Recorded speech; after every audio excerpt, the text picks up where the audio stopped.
Berjumpa lagi dalam channel Pengkhotbah Desa. Hari ini saya akan membagikan sebuah pembelajaran untuk kita semuanya, bagaimana kita dapat mengerti dan memberikan sebuah argumentasi untuk diri sendiri. Di mana seringkali diri kita bukan hanya diserang dari orang-orang yang ada di luar, tetapi seringkali kita mendapatkan tuduhan-tuduhan yang berasal dari diri sendiri.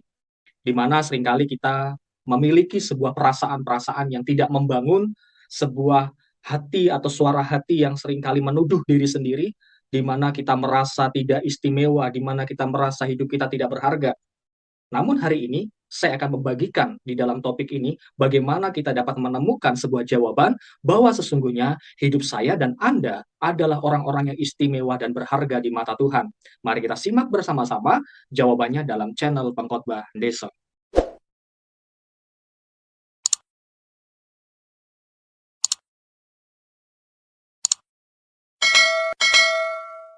Nah, hari ini kita akan belajar tentang no insecure. Mengapa kita tidak boleh insecure? Karena kita adalah istimewa dan kita sangat berharga. Kita akan melihat apa yang Alkitab saksikan tentang hidup kita ketika kita percaya kepada Yesus sebagai Tuhan dan Juru Selamat. Namun sebelumnya kita akan melihat apa sih yang membuat kita menjadi orang yang berharga, menjadi orang yang merasa kita istimewa? Apa karena kita lahir dari keluarga yang kaya? Atau karena kita mampu membeli segala sesuatu yang kita inginkan, kita bisa dicintai dan dihargai, memiliki pasangan yang gua banget? Apakah demikian yang membuat kita berharga dan merasa diri kita istimewa? Tentu itu adalah penilaian yang lahir dari pandangan dunia. Kita sebagai orang yang percaya kepada Kristus, kita harus mendasarkan kehidupan kita sungguh-sungguh kepada apa yang Alkitab saksikan tentang diri kita. Jangan sampai kita memiliki cara pandang yang salah, yang dimana itu berdasarkan asumsi manusia, berdasarkan pemikiran manusia. Seringkali kita membandingkan diri kita dengan orang lain, membandingkan diri kita dengan cara yang salah, dengan cermin yang salah. Ketika hal itu terjadi, teman-teman, itu akan membangun atau dapat menjebloskan diri kita pada satu perasaan insecure. Apa itu perasaan insecure? Perasaan insecure itu adalah perasaan cemas, ragu, kurang percaya diri, sehingga membuat kita tidak merasa aman, sehingga kita seringkali curigaan terhadap sesuatu, cemburuan, memiliki sikap yang susah move on, kepo, pelin-pelan, haus pengakuan, dan banyak lagi yang dihasilkan dari perasaan insecure ini. Maka dari itu kita sebagai orang-orang yang percaya kepada Kristus, tinggal di dalam Kristus, kita harus mampu menaklukkan, mengalahkan perasaan insecure ini. Kita harus bisa membangun sebuah argumentasi untuk melawan bagaimana ketika perasaan insecure ini menyerang hidup kita.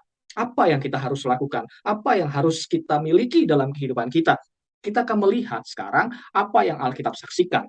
Kalau kita melihat di dalam kitab Roma, pasal yang ke-8 ayat 15 sampai 17, firman Tuhan katakan, sebab kamu tidak menerima roh perbudakan yang membuat kamu menjadi takut lagi, tetapi kamu telah menerima roh yang menjadikan kamu anak Allah. Oleh roh itu kamu berseru, ya Aba, ya Bapa. Roh itu bersaksi bersama-sama dengan roh kita bahwa kita adalah anak-anak Allah. Dan jika kita adalah anak, maka kita juga adalah ahli waris. Maksudnya, orang-orang yang berhak menerima janji Allah yang akan menerimanya bersama-sama dengan Kristus, yaitu jika kita menderita bersama-sama dengan Dia, supaya kita juga dipermuliakan bersama-sama dengan Dia.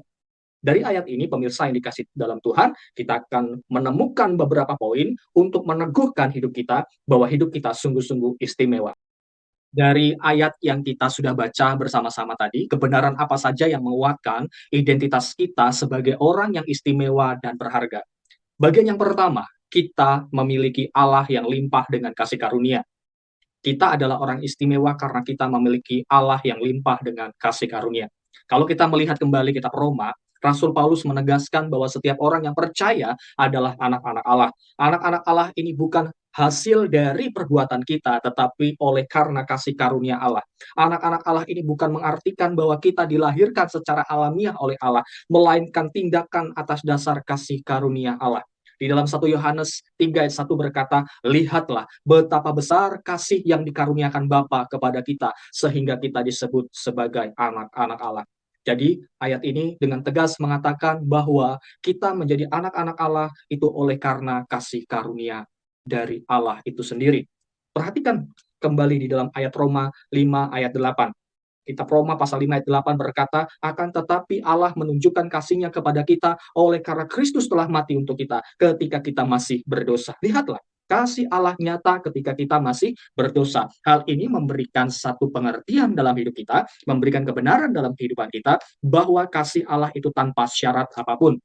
Jadi keistimewaan kita, keberhargaan kita bukan diukur dari kacamata dunia, tetapi dari Allah yang telah mengasihi kita tanpa syarat apapun. Kekuatan anugerah Allah mampu menjemput kita si pendosa ini untuk hidup di dalam kemuliaannya. Kasih yang sungguh besar itu nampak ketika Allah menyatakan kasih-Nya bagi kita. 1 Yohanes 4 ayat 10 dikatakan, bukan kita yang telah mengasihi Allah, tetapi Allah yang telah mengasihi kita dan telah mengutus anaknya sebagai pendamaian bagi dosa-dosa kita. Jadi tidak ada kasih yang lebih besar daripada kasih yang Allah berikan bagi kita, yang telah memberikan nyawanya bagi kita. Kalau di dalam Yohanes 15:13 dikatakan, tidak ada kasih yang lebih besar daripada kasih seorang yang memberikan nyawanya untuk sahabat-sahabatnya. Pemirsa yang dikasihi Tuhan, inilah yang Alkitab saksikan tentang kasih Allah pada kita. Ini yang seringkali kita lupakan. Di saat engkau tertolak, di saat engkau tidak dihargai, di saat engkau dibenci, di saat engkau dipandang sebelah mata oleh orang-orang sekelilingmu, walaupun keadaanmu demikian, sahabatmu yaitu Yesus yang setia tetap mengasihimu, dia mau mati untukmu, dan dia telah bangkit untuk kita untuk menyatakan kuasanya yang begitu luar biasa. Hal ini ia kerjakan untuk kita yang seringkali kita ditolak, tidak dihargai, dibenci, dipandang sebelah mata. Ini semua Yesus lakukan karena engkau dan saya adalah istimewa dan berharga di mata Dia. Ini sangat cukup untuk kita membangun diri kita, untuk membangkitkan semangat kita, untuk kita percaya bahwa kita adalah istimewa dan berharga. Karena kasih anugerah Allah sangat melimpah dalam hidup kita. Poin yang kedua, kita akan lihat mengapa kita istimewa, apa yang membuat kita yakin bahwa kita adalah istimewa dan berharga. Karena kita menerima roh keberanian, dan roh itu meneguhkan kita sebagai anak-anak Allah. Yohanes 1 ayat 12 berkata demikian. Tetapi semua orang yang menerimanya diberinya kuasa supaya menjadi anak-anak Allah, yaitu mereka yang percaya di dalam namanya. Jadi ketika kita percaya kepada Kristus, kita diangkat sebagai anak-anak Allah. Dan di dalam kitab Roma yang sudah kita baca bersama-sama tadi, roh itu akan memberikan kita kekuatan untuk kita memanggil Allah itu sebagai Bapa. Ini adalah satu panggilan yang sungguh luar biasa. Kita ini menjadi milik Allah. Kita sudah diangkat menjadi anak-anak Allah secara resmi, menjadi keluarga dalam kerajaan Allah, lahir dalam keluarga Allah oleh karena Yesus Kristus, yang artinya saya dan Anda adalah milik Allah. Ini menunjukkan sebuah hubungan yang erat dengan umatnya. Ini tidak kita terima dari pengajaran di luar selain yang ada di dalam Yesus Kristus. Kita dapat memanggil Allah kita sebagai Bapa karena kita adalah harta kesayangannya, karena kita adalah anak-anaknya. Tentu anak-anaknya tidak akan pernah dibiarkan sampai tergeletak. Anak-anaknya tidak akan pernah dibiarkan menjadi orang-orang yang dibinasakan. Tentunya ia akan ada di dalam kuasa daripada Allah itu sendiri, sang pemilik hidup kita.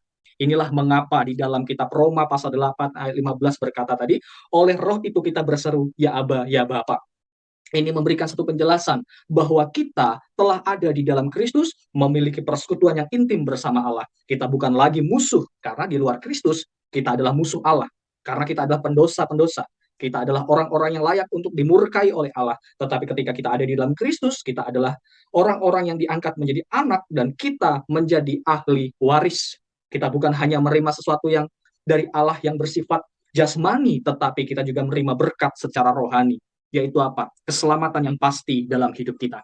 Inilah yang seharusnya membuat kita menjadi orang-orang yang terus berdiri kokoh, walaupun ada orang-orang yang seringkali mengintimidasi hidup kita, dan perasaan hati kita yang seringkali mengintimidasi hidup kita, kita harus lawan. Kita harus melihat identitas kita. Siapakah saya? Saya adalah anak-anak Allah. Ketika saya percaya bahwa saya adalah anak-anak Allah, seharusnya sikap atau perasaan insecure itu dapat kita kalahkan. Karena kita tahu status kita sebagai anak-anak Allah. Ketika kita tahu status kita sebagai anak-anak Allah, maka kita akan penuh dengan pengharapan di dalam Kristus. Ini yang dapat saya bagikan bagi kita semuanya. Jika ada hal yang ingin ditanyakan, boleh tulis di dalam komentar di dalam channel ini. Kiranya penjabaran ini dapat menguatkan kehidupan kita, dapat memberikan sebuah argumentasi untuk perasaan yang seringkali timbul, yang mengintimidasi hidup kita, dan kita dapat tahu sekarang siapakah kita. Kita adalah orang-orang yang memiliki Allah yang penuh belas kasihan. Kita adalah anak-anak Allah, menjadi milik kepunyaan Allah. Tuhan Yesus memberkati kita semuanya. Shalom.